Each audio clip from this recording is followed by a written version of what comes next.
Vous l'avez entendu tousser? N'ayez pas peur, ce n'est pas le Covid. Ce n'est même pas transmissible. En fait, c'est génétique. Ça s'appelle la mucoviscidose. Ça provoque l'épaississement du mucus, des problèmes pour respirer, des infections pulmonaires et à terme, la mort du patient. Souvent, ce sont des enfants. Heureusement, aujourd'hui, grâce au progrès de la médecine, la moitié des malades ont atteint l'âge adulte. C'est bien mieux, oui, mais qui dit espérance de vie qui augmente, dit nouvelle comorbidité.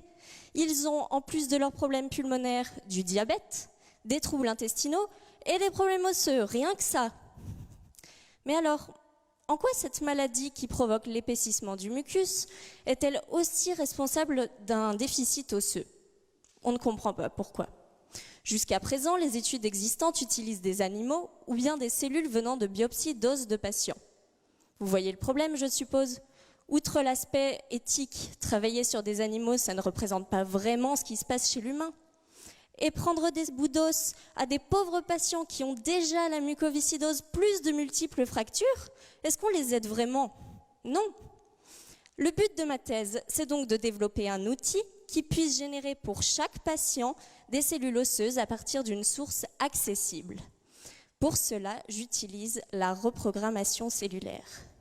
En fait, dans l'organisme, le destin de nos cellules est déjà scellé. Par exemple, cette cellule de gras restera cellule de gras, même si elle trouve finalement plus classe d'être une cellule immunitaire ou une qui construit l'os. C'est trop tard, fallait pas se tromper dans son cursus scolaire. Heureusement, moi, telle une bonne conseillère d'orientation, je peux aider cette cellule à devenir quelqu'un d'autre, en la reprogrammant au stade initial de cellules souches. Elle peut alors redevenir qui elle veut. Concrètement, j'ai utilisé des cellules souches reprogrammées depuis du sang de donneurs sains et malades. Ensuite, je les ai différenciées en cellules osseuses, les ostéoblastes, celles qui créent l'os, et les ostéoclastes, celles qui le résorbent. Chez les patients ayant la mucoviscidose, les ostéoblastes mettent plus de temps à devenir matures et les ostéoclastes sont plus gros et plus fainéants. Je suis satisfaite parce que c'est exactement ce que montrent des études qui travaillent sur des cellules venant directement des biopsies d'os de patients. Ça prouve que mon outil est efficace et valide. Grâce à lui, je vais pouvoir étudier plus facilement cette relation mucoviscidose-os pour enfin montrer le réel impact des problèmes osseux et améliorer le quotidien de ces patients. Qui sait, cette maladie dont on mourait à 20 ans hier et à 40 ans aujourd'hui, on finira bien par en guérir demain.